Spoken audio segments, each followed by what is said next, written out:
ഞാൻ ജപിക്കുന്നത് അതേപോലെ ആവർത്തിക്കുക എല്ലാവരും. നേരത്തെ പറഞ്ഞു ഇനി മേലാൽ ആവർത്തിക്കരുതെന്ന്, ഇപ്പൊ പറയുന്ന ആവർത്തിക്കണമെന്ന്. ഞാനിതിൽ ഏതാ വിശ്വസിക്കണ്ടേ? എന്റെ മണി. കുശവ, ആചാര്യം പറഞ്ഞ അനുസരിച്ചാ മതി. ഓ,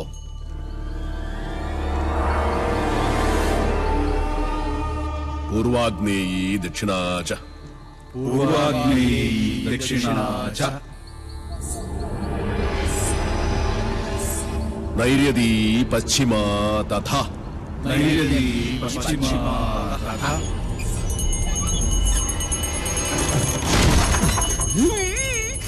വായവീ ചോത്തരൈ ശാനി വായവീ ചോത്തരീ ശാനി ദിശാ അഷ്ടവിമാ സ്മൃത ദിശാ അഷ്ടവിമാ സ്മൃത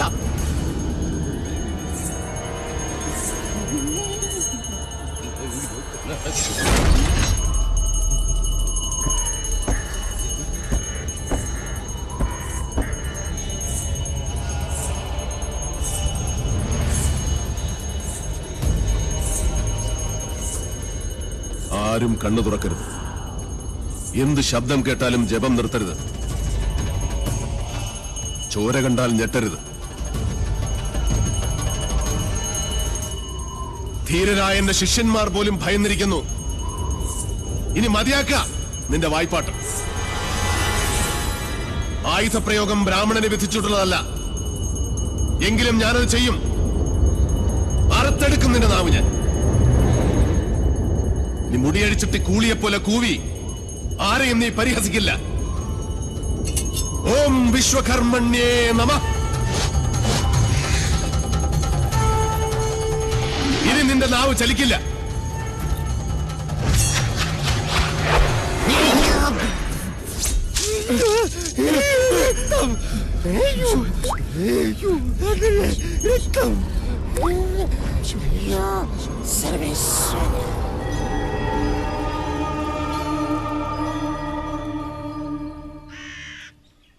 ഇനി ഇവിടെ നിൽക്കാൻ പറ്റില്ല. രാത്രി ആയിക്കഴിഞ്ഞാൽ യക്ഷികളുടെ ഫാഷൻ ഷോ കണ്ടു മടുത്തു. ദാഹിക്കുമ്പോ ഷാർജ ഷേക്ക് കുടിക്കുന്ന പോലല്ലേ രക്തം കുടിക്കുന്ന ചരക്കകത്ത് കൂടിയിരിക്കുന്നത്. ഇനി ഞാനിവിടെ നിന്നാൽ എന്റെ ജീവിതം വവ്വാല് ചപ്പിയ മാങ്ങ. അവിടെ നിൽക്കുക. തിരിഞ്ഞു നോക്കില്ല ഞാൻ. ഇതുവരെ ചെയ്ത പണിയുടെ കൂലി ഈ ഓട്ട് കിണ്ടി കൊണ്ട് അഡ്ജസ്റ്റ് ചെയ്യാന്ന് വിചാരിച്ചു. മുതലായിട്ടല്ല. കൂലി തന്നില്ലെങ്കിൽ തച്ചന്റെ ശാപം നിങ്ങളുടെ തലയിരിക്കും. എന്നാൽ വരട്ടെ. നീ പോവില്ല രൗത്തമ. ഗുരുവിന്റെ സമ്മതമില്ലാതെ നീ മനയുടെ അതിർത്തി കടക്കില്ല. കടന്നാൽ നിന്റെ രണ്ടു കാലും തളർവാദം വന്ന് ശോഷിച്ച് ഈർക്കിൽ പോലാകും. ശിഷ്ടകാലം ഭൂമിയിൽ പാമ്പിനെ പോലെ ഇഴഞ്ഞു നടക്കുന്നീ. ഓർത്തു നിൽക്കുക. അതിനോട് ആരാ പോന്നെ? അളയാ നിൽക്ക. ഞാൻ എന്നെ കൊന്നിട്ട് പോരെ. നോക്കുക, നിനക്ക് ഗുരു കൊണ്ടുപോകൂടാ. എന്റെ മുത്തച്ഛൻ കോപ്പൻ. അയാള് പണിത വീടാത്രേ. അന്നേ രണ്ട് ഉത്തരവും ഇതിന്നൊരു തൂണും അടിച്ചു മാറ്റിയിരുന്നെങ്കിൽ ഞാൻ ഇങ്ങനെ കിടന്ന് ഈ യക്ഷിപ്പറമ്പ് തൂക്കേണ്ട വല്ല കാര്യം ഉണ്ടായിരുന്നോ?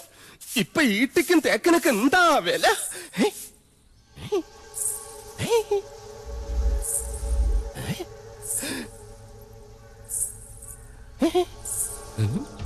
എന്തോ കിലുങ്ങുന്നുണ്ട്. ഇങ്ങനെ നിൽക്കുന്നോണ്ടായിരിക്കും. ഇരിക്ക. യമനെ കൊന്നയാമ്പ കൊമ്മിട്ടിരിക്കുന്ന പാർട്ടിയായ യക്ഷിപ്പറമ്പെന്ന് പറഞ്ഞത് പിടിച്ചില്ലായിരിക്കും. സാവിത്രി അമ്മേ, എന്നെ കൊല്ലരുത്. ഞാൻ സാവിത്രിയല്ല, തുളസിയാ. അതിനിടയ്ക്ക് പേരും മാറ്റിയോ? മാധവേട്ടനില്ലേ?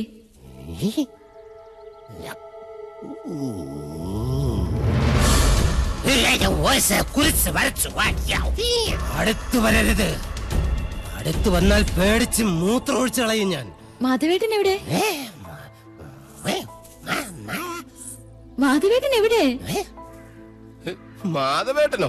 എന്നെ കൊണ്ടൊന്നും പറയിപ്പിക്കരുത്. തലയ്ക്ക് വെളിവില്ലാത്ത മൂന്നാല് നമ്പൂരി ചെക്കന്മാരെ പിടിച്ച് അടുപ്പിന് ചുറ്റും ഇരുത്തിയിട്ട് സ്വാഹ സ്വാഹ എന്ന് പറഞ്ഞ് കുറച്ച് എണ്ണയും കോരി ഒഴിച്ചാൽ ഒരു യക്ഷിയെ തളയ്ക്കാൻ പറ്റില്ല. യക്ഷിയെ തളയ്ക്കണമെങ്കിൽ ഏഷ്യാനെറ്റിലെ കടമറ്റത്ത് കത്തനാർ തന്നെ വരണം. അത് നിനക്ക് എങ്ങനെ അറിയാം? ഞാൻ കത്തനാർ സീരിയലിൽ കണ്ടിട്ടുണ്ട്. അതിലാണെങ്കിൽ ഒരു കൊച്ചു കിണറ്റിൽ വീണ് ചത്തപ്പോ കത്തനാർ ഇങ്ങനെ വടിയെടുത്ത് ഇങ്ങനെ കാണിച്ചേ ഉള്ളൂ. ആ കൊച്ചു ജീവനോടെ കയറി വന്നു. അത് ഏഴില്ലാതെ. നിർത്തുക. തുളസി, തുളസിയെ കൊണ്ടാക്കാൻ ആരും വന്നില്ല? വരിക.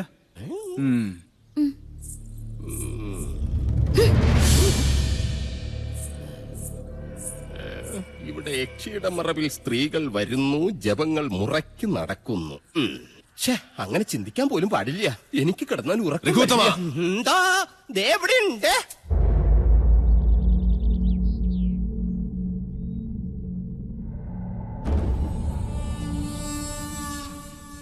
ഒന്നും എടുത്തു ചാടി അങ്ങോട്ട് ചെയ്യണ്ട. ക്ഷോഭിക്കേണ്ട നേരമല്ലിത്. നെല്ലൂർ മണ്ണ് ഉണ്ണി നമ്പൂരിക്ക് വേണ്ട ചെയ്യാ. ആ മോഹം മനസ്സിൽ അങ്ങോട്ട് മുറിക്ക. അച്ഛാ, രാജീവൻ വല്ലാതെ അങ്ങ് മോഹിച്ചുപോയി. എന്റെ മോളെയോ ചെമ്പ്രയിലെ മണ്ണോ? അല്ലാതിപ്പോ ചെമ്പ്രയിലെ പെണ്ണും ചെമ്പ്രയിലെ മണ്ണും രാജീവിന് വേണം, അല്ലേ രാജീവ? ഗൗരി എവിടെ? ഗിരീശൻ എവിടെ? ഞാൻ പറയുന്ന അവർക്ക് മനസ്സിലാവൂ. ഗിരീശ, ഗിരീശ.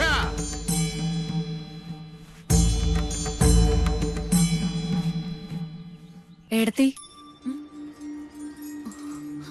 ഹായ്, ആരാ ഇത്? പട്ടാഴിയില്ലത്തെ ആത്തയമ്മയോ? ഇവിടെ നിന്റെ ഏതടത്തി ഇരിക്കണത്? പടിയിറങ്ങി പോയ മൂശട്ടെ. അച്ഛാ, ജയേട്ടാ, ഇങ്ങോട്ടൊന്ന് വേഗം വരിക. അനിയത്തി. ആഹാ, എന്താണ് നിനക്കിവിടെ കാര്യം? എടി എന്താണ്? അച്ഛന്റെ ആംഗ്ലമാരുടെ മുഖത്ത് ചവിട്ടി തേച്ച് ഇറങ്ങിപ്പോളല്ലേ നീ? മറന്നിട്ടില്ലൊന്നും. നേർന്നെറിയും കെട്ടവളെ. ആരാ?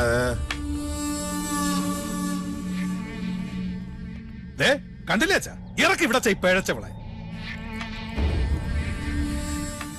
എന്താണാവോ വരവിന്റെ ഉദ്ദേശം? ഗുപ്തനും മക്കളും ചത്തു നശിച്ചോന്ന് കണ്ടുറപ്പിക്കാനാ? അപ്പൊ ഉറപ്പാണ് അച്ഛന് എല്ലാം നശിക്കൂന്ന്. അവന്റെ അച്ചിപ്പണി ചെയ്ത് നടക്കുന്ന നീ ഞങ്ങളെ ശപിക്കുന്നോടി. അച്ഛാ, ഈശ്വരനെ കരുതി, എന്നെ കരുതിയിട്ടല്ല, അച്ഛന്റെ ഏട്ടന്മാരുടെ നന്മയ്ക്ക് വേണ്ടിട്ട് പറയാ. മുഖവുര വേണ്ട. മാധവേട്ടനോട് ചണ്ടയ്ക്ക് നിൽക്കരുത്, എന്റെ ഒരു അപേക്ഷയാണ്. കേട്ടില്ലേ? ഇവള് പറഞ്ഞെന്റെ പൊരുളച്ഛന് മനസ്സിലായില്ലേ? നമ്മുടെ ചോരയ്ക്ക് വേണ്ടി ഇവള് ദാഹിക്കുന്നു. ലക്ഷണം കൊള്ളാം. ആദ്യം യുദ്ധം ചെയ്യാൻ കടവ് കിടന്ന് വേളിക്കാരൻ വരുന്നു, പിന്നാലെ സമാധാന ദൂതുമായി സഹധർമ്മിണിയെ പറഞ്ഞയക്കുന്നു. എന്താ ഇതിന്റെയൊക്കെ അർത്ഥം? മക്കളെ, പട്ടാഴിക്ക് ഭയം ബാധിച്ചിരിക്കണോ?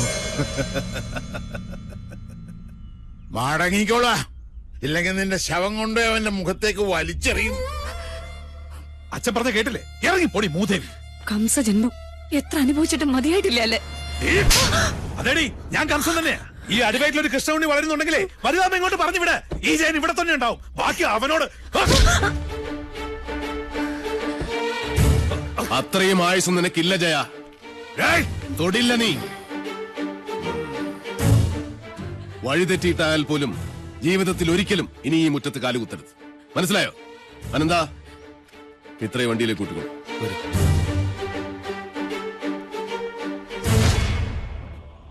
ഏതൊരു പെണ്ണിനും സ്വന്തം വീട്ടുമുറ്റത്ത് വന്ന് നിൽക്കുമ്പോ ഒരു വിശ്വാസമുണ്ട്. എത്ര വെറുത്താലും അവമാനിച്ചാട്ടി ഇറക്കി വിടില്ല. നിങ്ങളത് തകർത്തു. വെറി പിടിച്ച നിങ്ങളുടെ മനസ്സ് പിതൃസ്ഥാനത്തിന്റെ മഹത്വം മറന്നുപോയിരിക്കുന്നു. സൂക്ഷിച്ചോ ചിത്രഗുപ്ത, നിങ്ങളുടെ കൈവെള്ളയിൽ 1000 രേഖ. സാവിത്രി, ഇവന്റെ നെഞ്ചു വലിച്ചു കീറി ചങ്കെടുത്തെന്റെ മുന്നിൽ വെച്ചു തരൂ, എങ്കിലേ എനിക്ക് തൃപ്തിയാവൂ. പെറ്റ തള്ളയെ വിളിച്ച് നെഞ്ചിലിടിച്ച് ഓരിയിടാൻ ഇനിയും അവസരമുണ്ടാവും. അപ്പ മതി മുക്ര. ഓ, ഇതാണല്ലേ ആ മാതാമഹൻ, കാരണവരുടെ വാടക കൊലയാളി.